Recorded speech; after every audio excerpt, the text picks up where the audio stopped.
This video is brought to you by patreon.com/worsttake. Get access to exclusive live streams and Discord servers, on-screen shoutouts, and early access to some videos when you join now. Help make sure that we can continue to make content like this by supporting the Patreon. Links are in the description down below.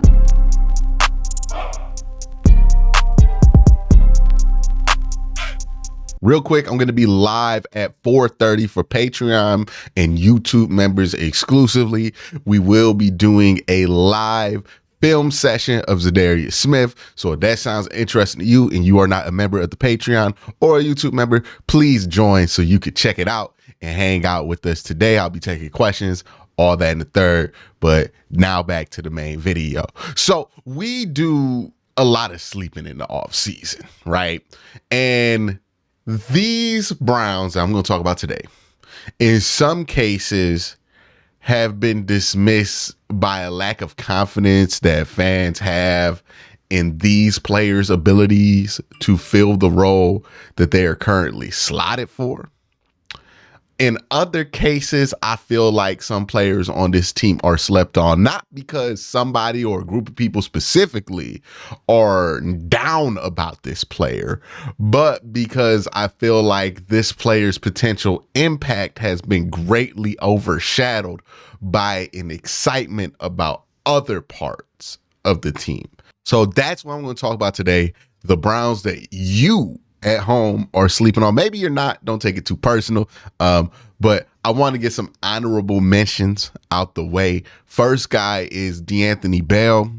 I don't know why more people aren't talking about DeAnthony Bell. And like, again, the role that I want DeAnthony Bell to fulfill is admittedly a small one, but I think he deserves a chance to do that. I thought he had a really good camp last year, a great preseason last year. And I was kind of baffled during the season why the Browns were struggling to find guys who could step up in the secondary and run defense, who could play a little bit in that slot, why they were struggling to find people who could fill those roles, why they never considered DeAnthony Bell for that role, because I felt like what he showed on tape in the preseason definitely demonstrated that he probably would be somebody who can do that. I'm eager to see what he does this offseason. The only issue with me putting him on this category is that I think his perfect fit is as a slot corner. And I just don't think that's a role that's going to be available on this team that's going to be large enough for him to like have and it matter in some significant way. But he does deserve to be able to compete for some kind of small role to contribute every game day instead of just being a reserve player. Tony Fields is another one I'm gonna put on the honorable mention.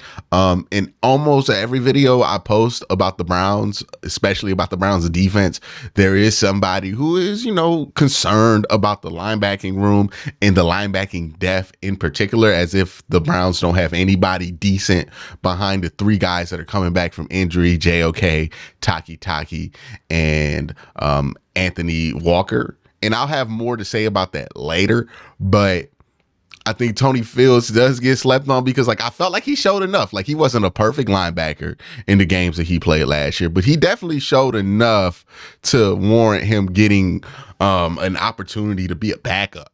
So I just don't see why people feel like that room is so barren of talent, because I don't think it is. I think people are exaggerating on that front. So those are my two honorable mentions. Let's get to some of the main names on this list. The first guy I'm going to talk about is Jerome Ford. Now, I'm going to throw a hypothetical out there.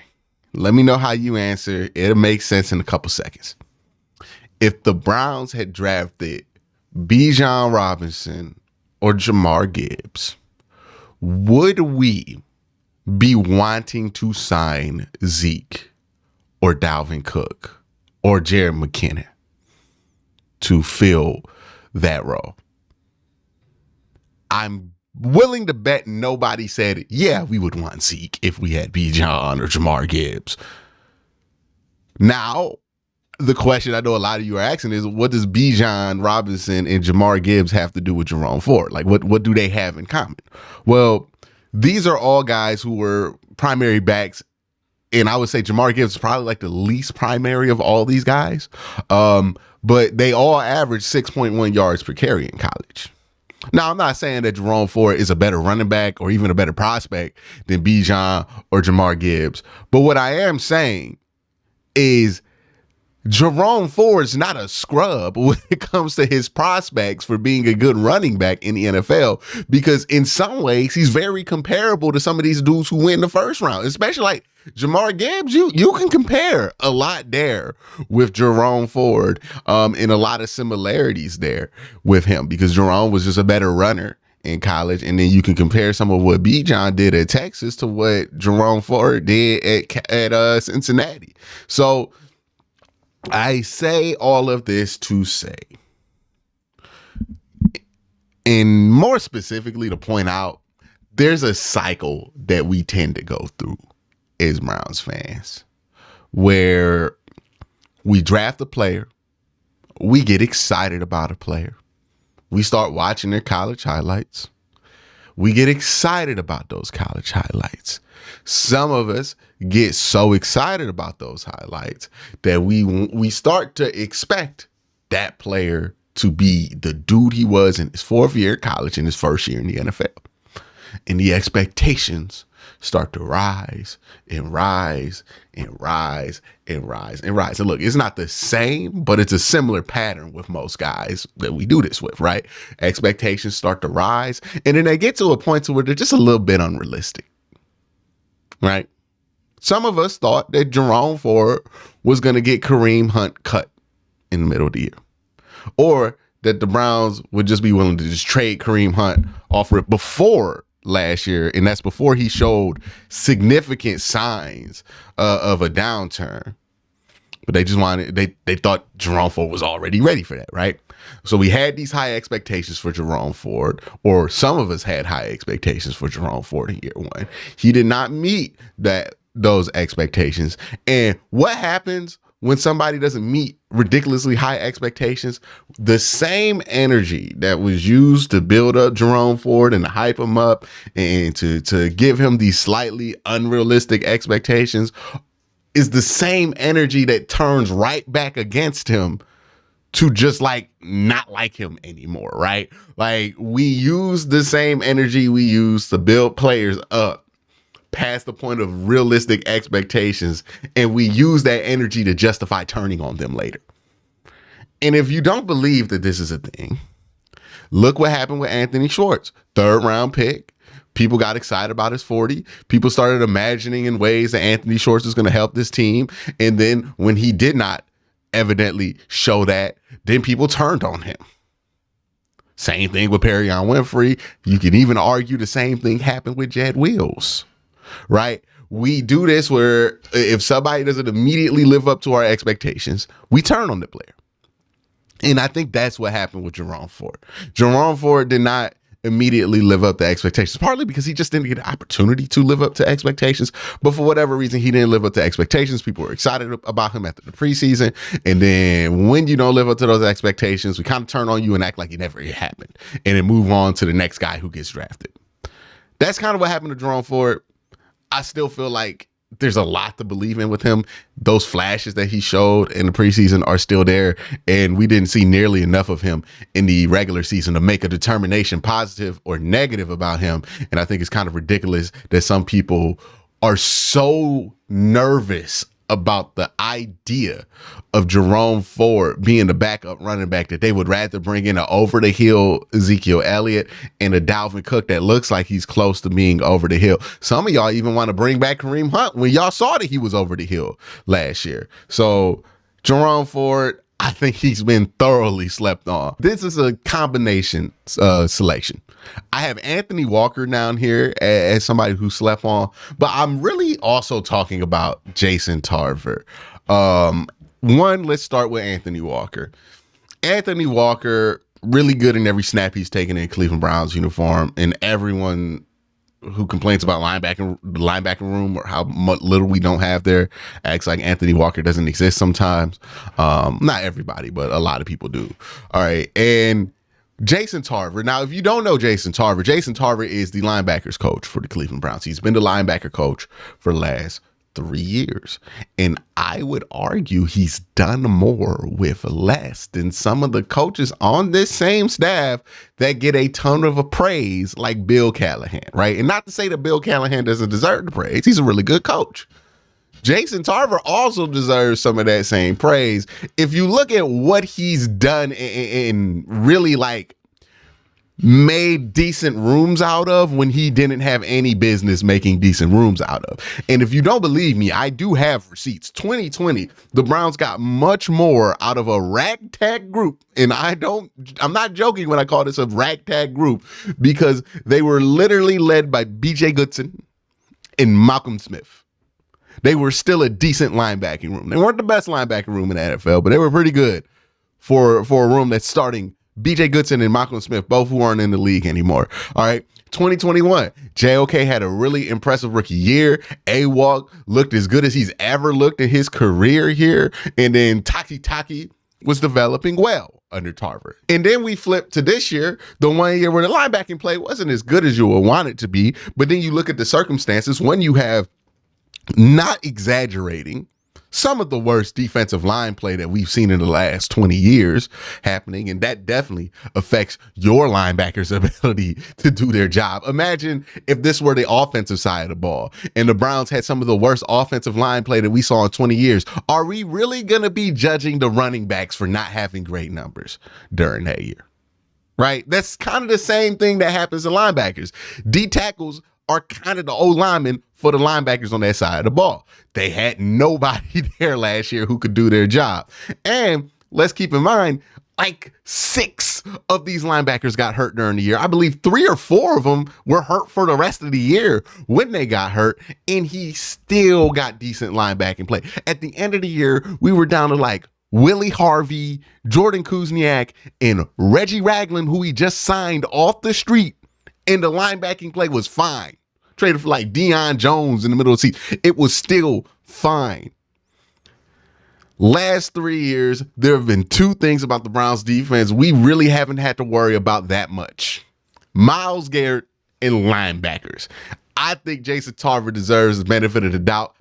Now, these 2 players are guys that I would put on the other side of the coin. I don't think fans are down on them, or fans are down on these players' ability to be able to hold down their role, or at least expectations. But I do think that they've been overshadowed by the Browns bringing in Zadarius Smith. We've done a lot of talking about Jim Schwartz, and I think these 2 guys are as big of a piece to the puzzle to fix what happened with the Browns defense last year as anybody else, as any other individual. And the reason I say that, and this is something you've heard me say on this channel if you've been listening to me for any period of time during the offseason, is one of the reasons I'm very cautiously optimistic.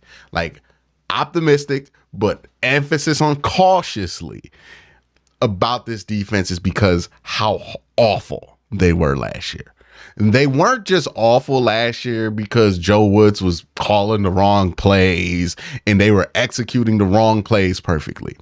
They were awful last year because very talented players were exhibiting very bad habits on defense, right?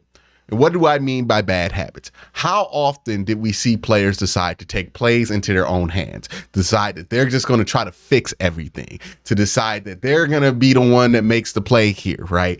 Those kind of bad habits where you don't know your role, you're not sure about your role, so you're going to try to adjust and do here, you're going to try to take a chance and do this and that, and you're going to try to ball hawk. These are bad habits that have developed gradually over 3 years, and I think it hit a fever pitch last year. The Browns defense stunk last year, not just because Joe Woods did not put them in the right position, but because these players had built up so many bad habits over the last 3 years that it came to a fever pitch. And I don't think those bad habits go away just because Jim Schwartz walks in the door, right? Like, he's going to be a help.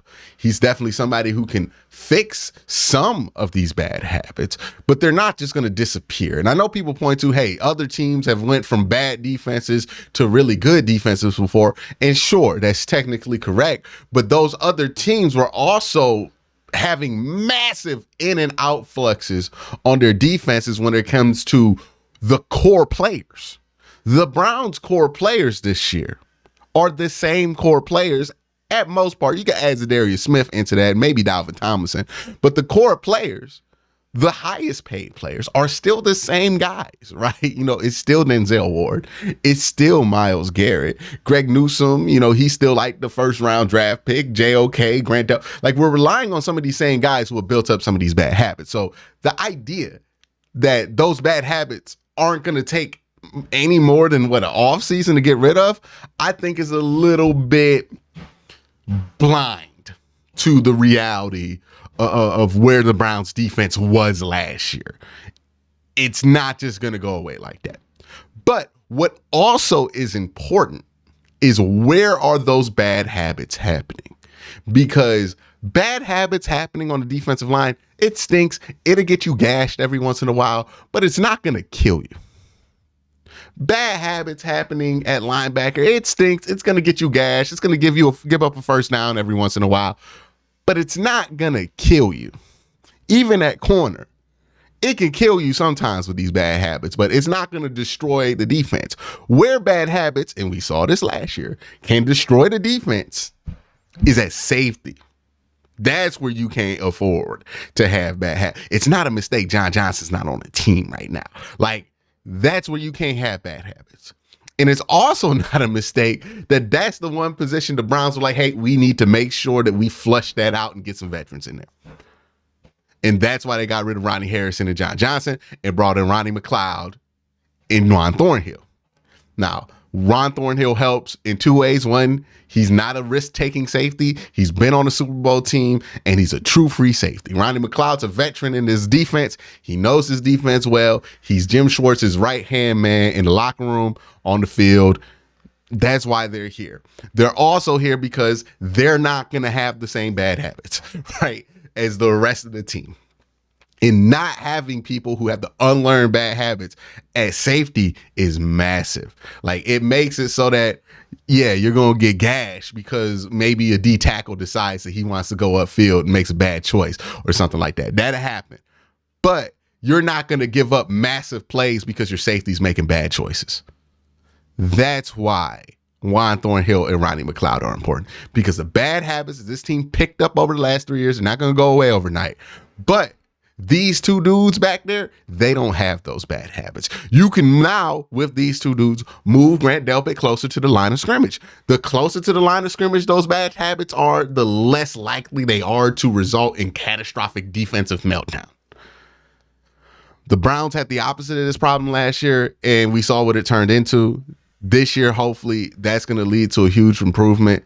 So those two guys, I think they're instrumental. Like, if they brought over Jim Schwartz but did not do anything at the safety position, I would not believe in this defense, or at least their ability to go from 31 to maybe 13th in the NFL. But since they brought in Ronnie and Juan, I feel confident that they're going to be able to make that leap. They're not going to be a top 5 defense. They're not going to be a top 10 defense, or at least they don't project to be that right now, because they have so much like baggage to get rid of from last year. But what they do have the potential to be right now is a pretty damn good defense. And I think that's a good improvement from last year for year one. Next guy I'm going to talk about, Dalvin Tomlinson. I talked about this before, just the value of him being an actual adult in the room, just the value of him being a veteran. I think we get excited about Zadarius because Zadarius is going to have more sacks and he's going to be a more flashy player. But I think Dalvin Tomlinson, probably the most important signing. Like, Dalvin and Juan Thornhill, probably the most important two signings that you made this offseason. Yes, Zadarius Smith's important, but I think those two are more important because they really fix some serious issues that you had on this team from last year. And again, without those signings, if you would have just brought in Zadarius Smith, but no Juan Thornhill and Dalvin Tomlinson, I don't think this defense is going to improve that much. But bringing in those three guys plus Zadarius makes me feel confident that this defense can at least be pretty good. Well, no, be decent, but at most be pretty good. If not, like there's a chance that they can like sneak in the top 5, but I would rather the expectations be at, hey, just be good this year. You know, don't be the best, but be good. We'll see what happens. But that's it for today. Those are the Browns I think that everybody's sleeping on. Let me know what you think in the comment section down below. And make sure to catch me at 4:30 today for the Patreon and member exclusive live stream where we will be doing a film session for Zadarius Smith. But for everybody else, y'all have a great day. Have a good night.